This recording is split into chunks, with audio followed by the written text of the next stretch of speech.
అందరూ మోకరించండి. కుర్చీలలో ఉన్న వాళ్ళు లేచి నిలబడండి. ఓ చిన్న తీర్మానం చేసుకొని వెళ్ళిపోదాం.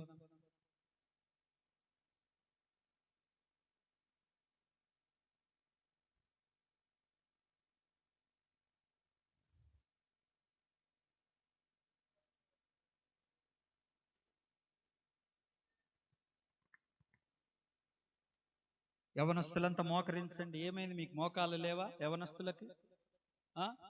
సతికలబడిపోయారు మీరు.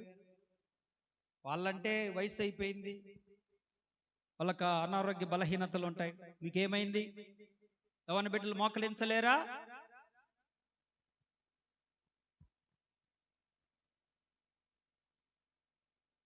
ప్రార్థన చేయండి. ప్రభువా, నీవు నా కొరకు కలువరి శిలువలో ప్రాణత్యాగం చేశావు.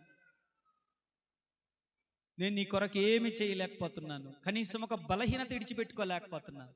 అన్యులతో సహవాసాన్ని విడిచిపెట్టుకోలేకపోతున్నాను. నా సహవాసం అన్యజనులతో.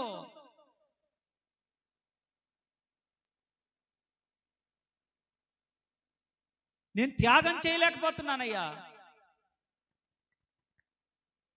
నీవు నా కోసం త్యాగం చేసావు. నేను త్యాగం చేయలేకపోతున్నాను. ఏది త్యాగం చేయలేకపోతున్నాను. అన్ని కలుపుకొని పోతున్నాను నేను. అందుకే నా బ్రతికిట తగలడింది.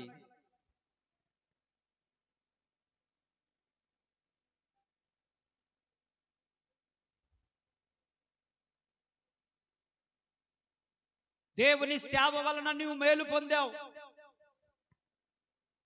నీ వలన దేవుడు ఏదైనా సంతోషపడే పని ఉందా?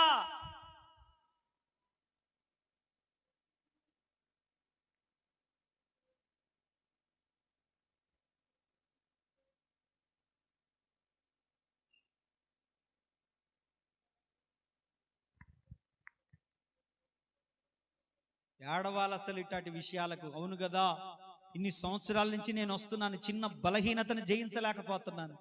చిన్న పాపాన్ని నేను జయించలేకపోతున్నాను. చిన్న తప్పును మానుకోలేకపోతున్నాను. చిన్న చిన్నవే జయించలేకపోతున్నాను. వాటిని విడిచిపెట్టుకోలేకపోతున్నాను నేనని అస్సలు గుండెలు బద్దలైపోవాలి.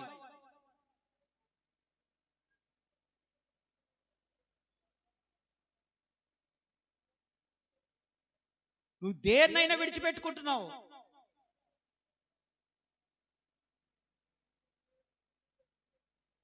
దేవుని సన్నిధిని కూడా విడిచిపెట్టుకుంటున్నావు. ఏం ప్రయోజనం? ఏ కార్యక్రమానికి వెళ్ళడం మానవు. ఆదివారం పెట్టినరని చెప్పి సిగ్గు లేకుండా వెళ్తావు ఆదివారం కూడా.